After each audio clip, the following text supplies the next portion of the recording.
Saat ini potong semuanya, Bang. Potong semuanya. Kapolri kan kita belajar dari Kapolri. Kapolri kemarin sudah Presiden memotong generasi kan. Kalau dengan kasus-kasus yang saat ini terjadi, ya potong generasi. Jadi potong bintang 3, bintang 2, bintang 1. Silahkan pensiun dini, kita tata lagi, kita tata ulang.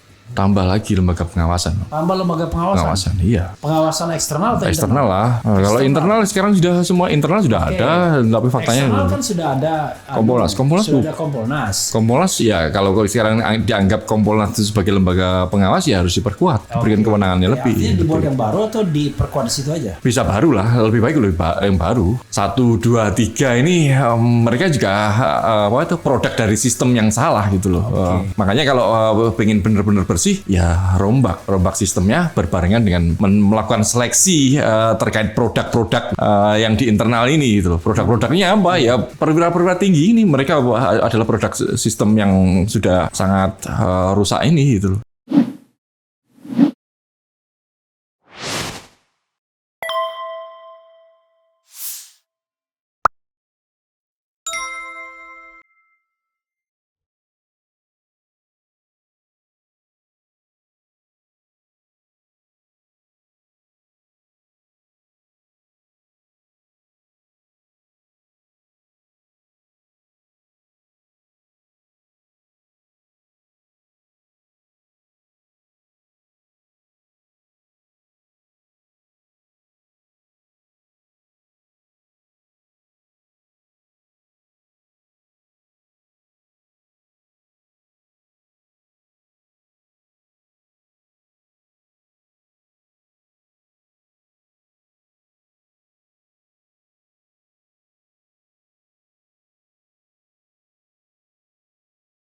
Karena saya lihat pernah misalnya ada skenario begini.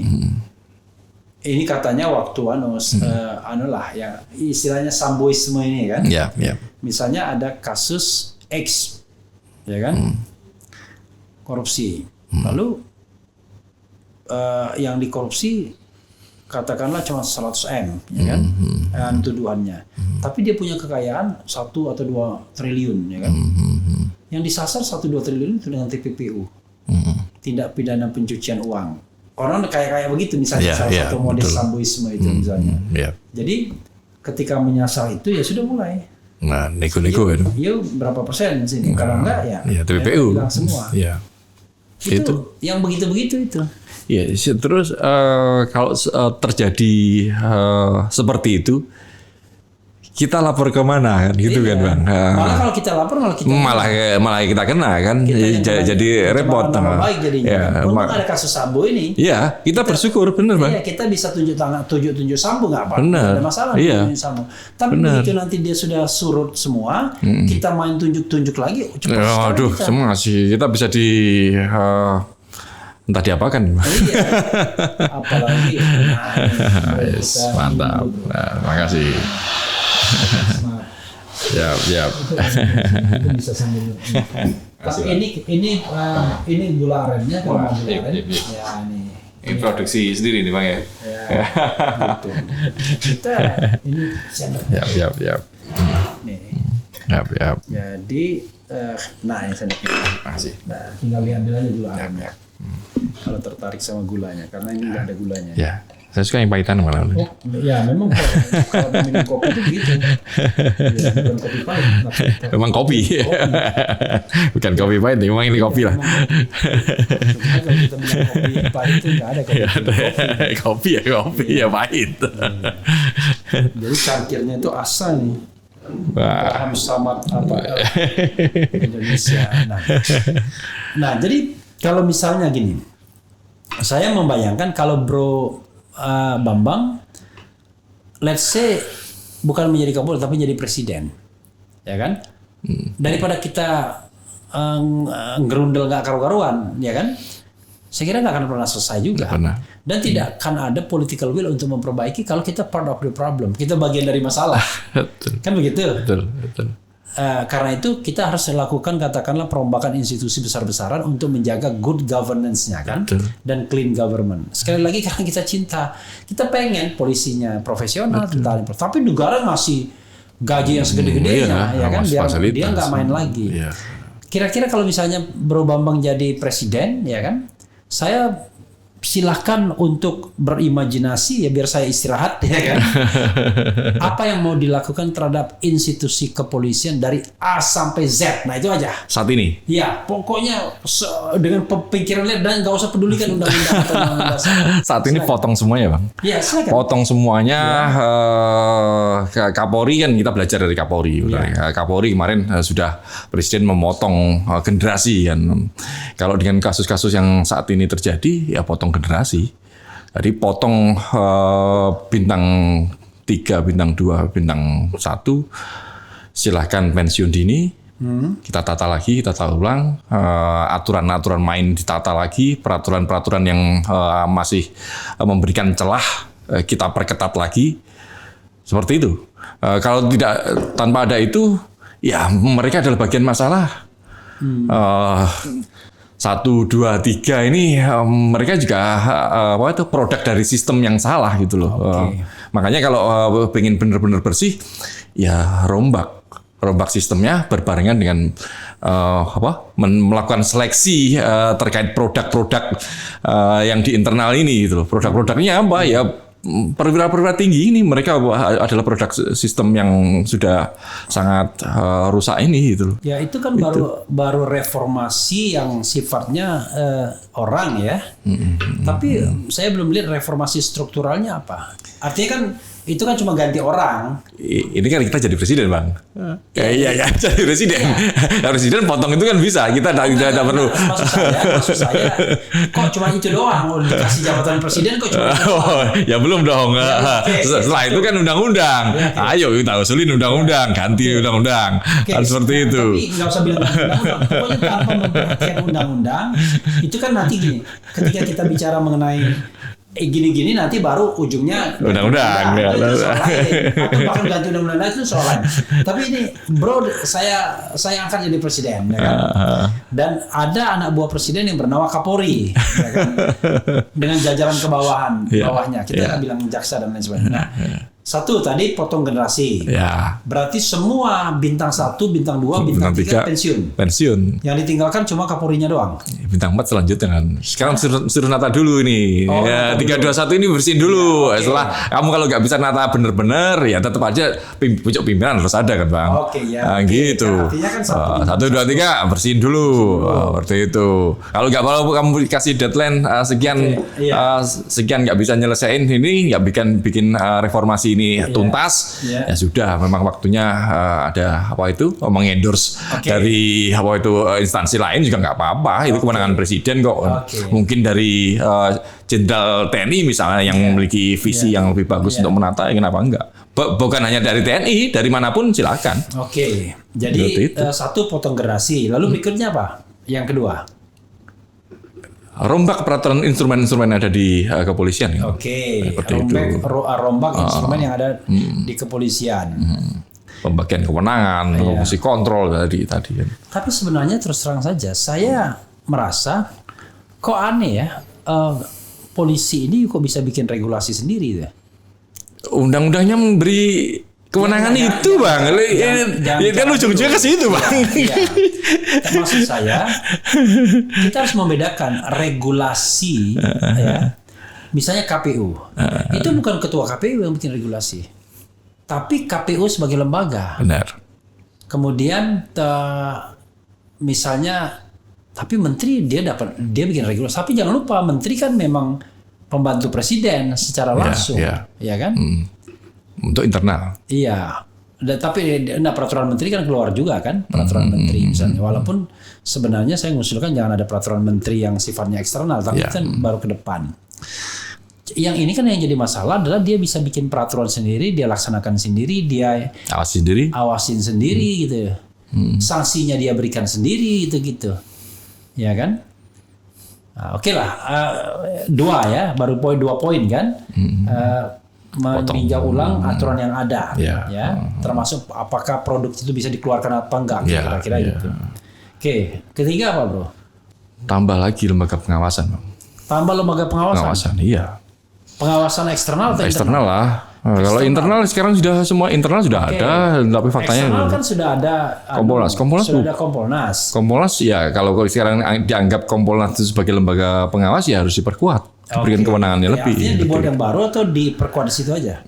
Bisa baru lah, lebih baik yang baru itu. Apa masalahnya dengan Kompolnas? Kan Kompolnas itu sebenarnya kan nggak ada masalah secara struktural, bahkan ketuanya Menko Polhukam. Yang notabene di atasnya Kapolri, ya slightly lah. Iya. Karena kan polisi di bawah koordinasi Menko Polhukam kan. Ya, kalau kita melihat fakta-fakta di lapangan, peran Kompolnas itu apa sih? Kewenangan yang diberikan hanya memberikan saran-saran saja. Iya, saran. Masukan-masukan pada Presiden untuk mengganti Kapolri, usulan nama Kapolri, kemudian perbaikan untuk internal. Saran, tidak diberikan kewenangannya lebih untuk menegur atau. Kalau begitu nanti ribet dong. Siapa yang bisa mengendalikan Kompolnas nanti kalau dia bisa menegur, bisa memecat atau apa? Bang, Polri kan punya alat. Kalau dia macam-macam, Oke. Ada unsur penegakan hukum yang dilakukan oleh Polri. Kalau ini artinya kan juga saling mengawasi antara Kompolnas dan Polri kan. Polri mengawasi Kompolnas juga mengawasi Polri kan gitu. Kalau check and balance seperti itu terjadi, ya kita bisa berharap lebih bagus kan seperti itu. Pengawasan berarti tidak perlu pengawasan yang baru ya? Ya nggak perlu lah, Kompolnas diperkuat lah dengan menambah dengan menambah komposisi dari publik seperti itu. Menambah pihak luar. Ya. Seperti itu. Tapi saya membayangkan bro ya, banyak pihak luar yang terlibat, tapi dia nggak cukup punya wibawa loh. Itu kan ketika berhadapan dengan jenderal atau apa. Itu kan problem integritas kan bang. Saya kira bukan problem integritas, tapi problem orang yang direkrut. Ya lah. Karena yang direkrut terlalu junior. Iya. Dia kan kadang-kadang lihat kamu anak kecil. Kan ini kan ibaratnya orang yang sudah mengalami jenjang kepangkatan yang luar biasa. Tiba-tiba Kompolnas itu anak kemarin sore yang diangkat, ya nggak dilihat lah. Ya kayak Bawaslu lah misalnya, ya kan? Ketuanya misalnya anggotanya anak kemarin sore, yang dihadapi calon-calon presiden yang sudah bangkotan, kira-kira begitu, yang sudah oke punya kan? Saya membayangkan mereka berhadapan aja minder jangan-jangan. Kan? Maksud saya mungkin senioritas itu penting juga untuk mengawas loh. Untuk mengawas. Jadi kalau memanggil orang tuh berwibawa dia. Benar ya. Kalau di internal kayak kasus Verdi Sambo ini, dia junior udah level tinggi, wibawanya ya hilang. Ketika ada kasus Ismail Bolong, ya sudah rekomendasi perbaiki manajerial ya, udah kita tutup semua kan seperti itu. Baru dia buka-buka setelah dia jadi terdakwa kan. Seperti itu. 3 ya, apa lagi? Baru 3. Sebanyak-banyaknya, berpikir sebanyak-banyaknya. Apa ya bang? Perbaikan. Soal rekrutmen, pendidikan, saya rasa memang harus ada perbaikan ya. Tapi secara normatif sudah cukup bagus lah. Mungkin menambah kesejahteraan itu yang lebih yang memberikan dampak, meskipun sekarang sudah cukup bagus juga sih. Menambah kesejahteraan 4 ya. Jadi mulai dari satu potong generasi ya kan, setelah sebelumnya dikasih kesempatan untuk katakanlah direkrut ulang atau apa, dilihat dulu ya. Benar. Yang kedua itu pengawasan eksternal. Yang kedua tuh perbaikan peraturan. Yang ketiga pengawasan eksternal, pengawasan ditambah. Yang keempat tadi meningkatkan kesejahteraan. Yang kelima merit system. Iya, merit system. Merit system dalam pengisian jabatan. Itu pendidikan nggak penting apa? Ya pendidikan sekarang ya itu bagian dari merit system itu. Enggak juga, karena ada yang mengatakan bahwa kurikulum polisi ini kok masih memunculkan militer. Contoh misalnya kemarin tuh ada yang baru Bintara kan, apa namanya kalau Bintara itu pendidikannya? Calon dari SPN kan ya. Pokoknya pendidikan calon Bintara. Calon Bintara lah ya. Apa itu Aibda ya? Bribda. Nah, yang di Medan kemarin, yang bawa perempuan, bawa pacarnya, main di hotel, lalu kemudian nyerang rumah sakit, dia bawa rombongan. Saya membayangkan ya, ini selama pendidikan diajari cara tentara atau diajari sebagai pelindung dan pengayom masyarakat kan harusnya kan polisi itu ketika keluar pendidikan kan dia menjadi welas asih kan. Maksudnya itu betul-betul dia melihat masyarakat itu sebagai teman yang harus dilindungi. Kan bukan masyarakat sebagai musuh yang perlu dihancurkan kan kira-kira begitu. Iya, memang tapi kalau kamu lihat dalam kasus apa itu Medan atau para adik-adik kita dari lulusan-lulusan yang masih arogan seperti itu saya rasa bukan masalah pendidikannya, Bang. Ini masalah kultur kelompok ya, seperti itu saja. Tapi kan kultur kelompok itu kan diciptakan dari pendidikan. Ya?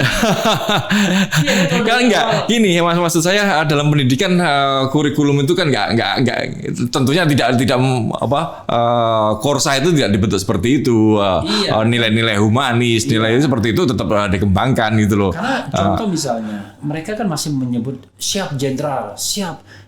Ini kan kayak jadi kayak militer kan? Iya, gini setelah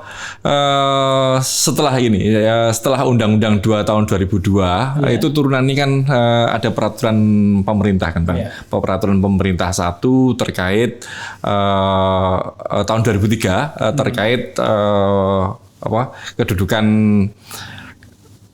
Polri sebagai aparatur sipil negara kan begitu. Dalam Polri ini kan ada dua pegawai kan. Satu profesi Polri, satunya ASN seperti itu. Kayak novel ASN. ASN novel seperti itu. Kemudian turunan dari peraturan itu ada peraturan terkait dengan disiplin etik dan disiplin Polri, anggota kepolisian. Tapi sebenarnya ini juga harus merujuk terkait PP disiplin aparatur sipil negara kan seperti itu. Peraturan Kapolri yang terkait etik dan disiplin ini tidak mengacu pada disiplin aparatur sipil itu gitu loh.